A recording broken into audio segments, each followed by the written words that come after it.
हमारे विद्यार्थियों को 4 ऐसी चीज़ें हैं जिन पर विशेष रूप से ध्यान देना चाहिए। पहला है कि उनका मस्तिष्क ठीक प्रकार से सक्रिय रहे, चीज़ों को निरंतर वो अच्छे से सीखते रहें। दूसरा है कि उनका पोस्चर ठीक रहना चाहिए, वो निरंतर बैठ करके लंबे समय तक पढ़ाई करते हैं तो पोस्चर ठीक रहना बहुत ज़रूरी है। अधिकांश देखा जाता है कि कई बार पोस्चर बिगड़ जाता है। इससे आगे है कि उनका पाचन ठीक रहना बहुत ज़्यादा ज़रूरी है। वो कैसे होगा उसके लिए भी उन्हें समुचित प्रयास करने चाहिए और चीज़ें सीखनी चाहिए। और उससे आगे है कि वो विपरीत परिस्थितियों में भी अपने आप को स्थिर रख सकें। कई बार परीक्षा में सफलता प्राप्त होती है, कई बार उतनी सफलता प्राप्त नहीं होती है, तो इससे विचलित ना होकर के निरंतर आगे बढ़ने की जो एक क्षमता है वो विकसित करनी बहुत ज़रूरी है। इन सभी विषयों पर हम बात करेंगे और कैसे इनको ठीक रखा जा सकता है। योगाभ्यास के अंतर्गत क्या क्या वो चीज़ें हैं, आज योगाभ्यास को आप अलग अलग तरीके से समझेंगे। सबसे पहले हम 2 आसन, उन आसनों के विषय में चर्चा करेंगे जो कि ध्यान के लिए आसन प्रयोग किए जाते हैं या फिर जो आसन शरीर पर भी प्रभाव रखते हैं और मन पर भी रखते हैं, और आप पढ़ने के लिए भी किस आसन का प्रयोग कर सकते हैं। इससे आगे बढ़ते हुए हम कुछ ऐसे आसनों का अभ्यास करेंगे जिससे कि आपका पोस्चर ठीक रहेगा। फिर हम देखेंगे कि क्या आप प्राणायाम कर सकते हैं जिससे लाभ होगा, और अंत में हम मुद्रा के विषय में चर्चा करेंगे। तो सबसे पहले हम अगर आसनों की बात करते हैं तो आसनों में 2 आसन इस प्रकार के हैं जो कि विशेष उपयोगी हैं। पहला है वज्रासन और दूसरा है सिद्धासन। वज्रासन अत्यंत उपयोगी रहेगा, करना बड़ा ही सरल है। इस प्रकार से पैरों को पीछे की तरफ मोड़ना है, अपने दोनों घुटनों को आपस में मिला करके रखना है, हाथों को आपको अपनी जंघाओं के ऊपर रखना है, पीछे से अंगूठा आपका मिला हुआ रहे और दोनों एड़ियों के बीच में कुछ अंतर रखना है जिससे कि आप एड़ियों के मध्य में इस प्रकार से बैठ सके। कमर को बिल्कुल सीधा रखना है और इस प्रकार से एकाग्रता से आप कुछ समय तक बैठ सकते हैं। इस आसन से आपकी वज्र नाड़ी पर विशेष प्रभाव पड़ता है। वज्र नाड़ी जो कि हमारे एक्सक्रीटरी सिस्टम, डाइजेस्टिव सिस्टम और रिप्रोडक्टिव सिस्टम से संबंधित होती है। ये तीनों संस्थान अगर ठीक हो जाते हैं तो समझे कि बहुत सुंदर आपने बदलाव किए अपने शरीर में, बहुत व्यवस्थित तरीके से आपका जीवन चलेगा। तो वज्रासन आपके लिए उपयोगी है। ऐसे बैठ करके आप आगामी अपनी पढ़ाई भी कर सकते हैं कुछ समय तक, और भोजन के बाद तो आपको 10 मिनट तक इस आसन में बैठना ही है।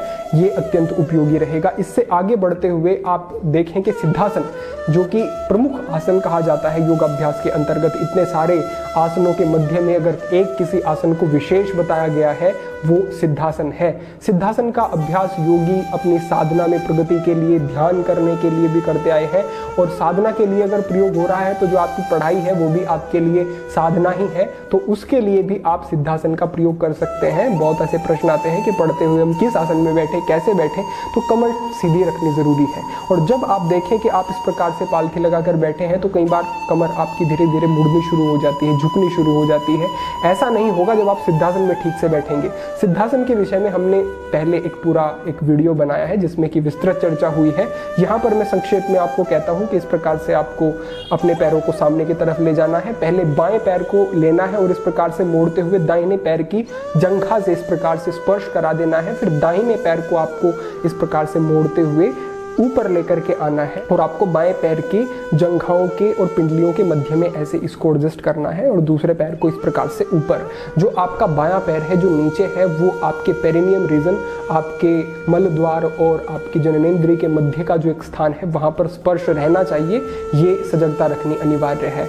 इस प्रकार से बैठ सकते हैं, इस प्रकार से बैठ के पढ़ सकते हैं। आप देखेंगे कि ऐसे जैसे बैठते हैं हम तो यहाँ से हमारे घुटने, हमारे पैर पूरा जमीन से, सतह से एक स्पर्श होते हैं। हम नीचे से बिल्कुल एक फ्लैट हमें एक पोस्चर मिलता है जिससे कि हमारी कमर सीधी रहने में हमें सुविधा होती है। अगर ऐसे ही पैर यहाँ से ऊपर उठने शुरू हो जाएंगे तो कमर नीचे झुकनी स्वाभाविक ही शुरू हो जाएगी। तो ये भी आपको ध्यान रखना है कि सीधा बैठना है, सीधा बैठ करके पढ़ना है। तो ये विशेष उपयोगी रहेगा आपके लिए। इससे आगे बढ़ते हुए आपको मैं 2 ऐसे प्राणायाम कहता हूँ जो कि अत्यंत उपयोगी हैं। एक प्राणायाम जो भ्रामरी प्राणायाम है, ये आपको तुरंत ही लाभ आपके इसके अनुभव कर सकते हैं। आप जैसे ही इस प्राणायाम का अभ्यास करेंगे आपको कुछ शांति अनुभव होनी शुरू हो जाएगी, कुछ अच्छा अनुभव होना शुरू हो जाएगा। और जो इसके अन्य दूसरे लाभ हैं, मानसिक स्तर पर जो इसके लाभ मिलते हैं, बुद्धि की एकाग्रता क्षमताएं जो विकसित होती हैं, एक विश्रांति होती है, वो देखी गई है। वैज्ञानिक तल पे भी अगर इसके परीक्षण किए गए हैं तो उसमें भी विशेष इसके लाभ देखे गए हैं। तो आप भ्रामरी प्राणायाम करेंगे इसके लिए आपको षड्मुखी मुद्रा का प्रयोग करना है। अपनी आंखों के ऊपर मध्य की 2 उंगलियों को हल्का सा स्पर्श कराते हुए रखना है, दबाव बिल्कुल नहीं देना है। ऊपर की उंगलियों को आईब्रोज के ऊपर और नीचे की उंगलियों को नासिका को ऐसे बंद नहीं कर लेना है, बस बगल में ऐसे रखना है। और कानों को अच्छे से अंगूठे से बंद करना है, होठों को बंद रखना है, दांतों के बीच में थोड़ा सा अंतर रहे और तेज ध्वनि करनी है, भ्रमर की ध्वनि। एक बार देख लेंगे जिससे कि समझ पाए।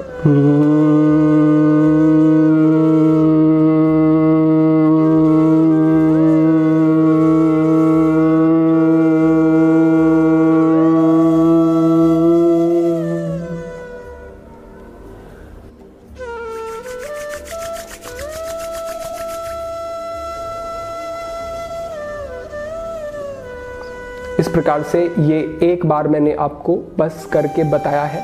आपको हाथों को अच्छे से रब करना है और इस प्रकार से आंखों के ऊपर रखना है। हाथों के अंदर ही अपनी आंखों को खोलना है और उसके बाद धीरे धीरे आप कुछ समय तक आंखें बंद भी करके रख सकते हैं। इससे थोड़ा अच्छा भी आपको अनुभव होगा, सुविधा भी रहेगी। उसके बाद धीरे धीरे आंखें खोलें। इसका अभ्यास आप 3 बार, 4 बार, 5 बार, 10 बार, 15 बार करें, कोई इसमें समस्या नहीं है। बहुत ही अच्छा है, विशेष आपके लिए प्रभावी रहेगा। इससे अगला जो अभ्यास है वो है नाड़ी शोधन का अभ्यास। नाड़ी शोधन प्राणायाम के विषय में तो एक अलग से ही मार्गदर्शन आपको देखना होगा, क्योंकि इसकी बहुत सारी विधियां हैं, बहुत सारे इसमें अलग विशेष महत्वपूर्ण तरीके हैं। धीरे धीरे साधक एक तरीके से दूसरे तरीके पे कैसे बढ़ता है ये विशेष है, क्योंकि हमारे शरीर में जो 72,000 नाड़ियां हैं जो कि हमारी ऊर्जा का संचार पथ है एक तरीके से, तो उनको आप जब शोधन उनका करना चाहते हैं तो वो नाड़ी शोधन प्राणायाम के माध्यम से होता है। इससे हमारे मस्तिष्क पर भी, हमारे जीवन पर, शरीर पर, मन पर, स्वभाव पर विशेष प्रभाव इसके पड़ते हैं। तो नाड़ी शोधन प्राणायाम की वीडियो आपको डिस्क्रिप्शन में प्राप्त होगी, वहां से आप अवश्य देखें। इससे आगे बढ़ते हुए जो अभ्यास आपको आपके पोस्चर को अच्छा रखने में सहायक है उनके विषय में हम बात करेंगे। तो आप अगर भ्रामरी प्राणायाम, नाड़ी शोधन करते हैं तो मानसिक विश्रांति रहेगी, मस्तिष्क पर अच्छे प्रभाव रहेंगे। वज्रासन से आपका पाचन अच्छा रहेगा और जो आप सिद्धासन करेंगे उससे भी आपको पढ़ने में सुविधा भी होगी और अनेक लाभ हैं, वो आप अलग से जो वीडियो है वहाँ पर देख सकते हैं। आगे बढ़ते हुए आपको अपने पोस्चर को कैसे ठीक रखना है, 2 समूह है और 4 आसन है, इनको समझ लेंगे। सबसे पहले आपको अपने पैरों को आगे की तरफ इस प्रकार से रखना है और यहीं से आपको पश्चिमोत्तानासन का अभ्यास करना है। इसके लिए आपको इनहेल करना है, पूरा सांस अंदर बढ़ते हुए अपने हाथों को ऊपर उठाएं और पूरा सांस बाहर छोड़ते हुए इस प्रकार से कमर को जितना सीधा हो सके रखें। अपने अंगूठों को इस प्रकार से पकड़ें, कोहनियों को नीचे स्पर्श कराएं और पूरा सांस बाहर छोड़ते हुए अपने शरीर को अपने जंघाओं से और माथे को अपने घुटनों से स्पर्श करा दें।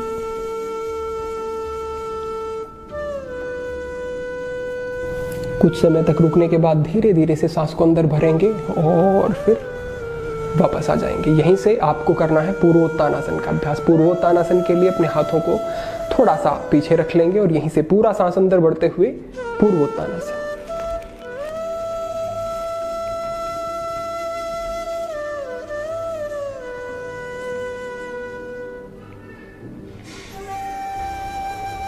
कुछ समय रुकेंगे, जितना भी आराम से आप रुक सकते हैं, फिर वापस आ जाएंगे धीरे धीरे। इससे आगे बढ़ते हुए 2 आसनों का समूह और करेंगे। यहीं से अपने पैरों को पीछे की तरफ ले जाएंगे और पर्वतासन की स्थिति में आ जाएंगे। पर्वतासन के लिए आपके पैरों के बीच में थोड़ा सा अंतर रहे, जितना हाथों के मध्य में अंतर है उतना ही पैरों के मध्य में अंतर रखें। एड़ियों को आप अपनी मैट पर, भूमि पर स्पर्श करा करके रखें। आपकी गर्दन दोनों हाथों के मध्य में रहे और आपका माथा जितना हो सके आप ही मैट की तरफ जाए। इस प्रकार का जब आप अभ्यास करेंगे पूर्ण सजगता के साथ, तो अनुभव करेंगे कि पूरे शरीर पर इसका एक विशेष प्रभाव आपको दिखाई देगा। कुछ समय तक यहाँ रुकना है, फिर धीरे धीरे आगे और पूरा सांस छोड़ते हुए नीचे। हाथों को यहीं पर आपको जमाए रखना है और पूरा सांस भरते हुए अगला आसन जो है भुजंगासन, इसका अभ्यास करेंगे।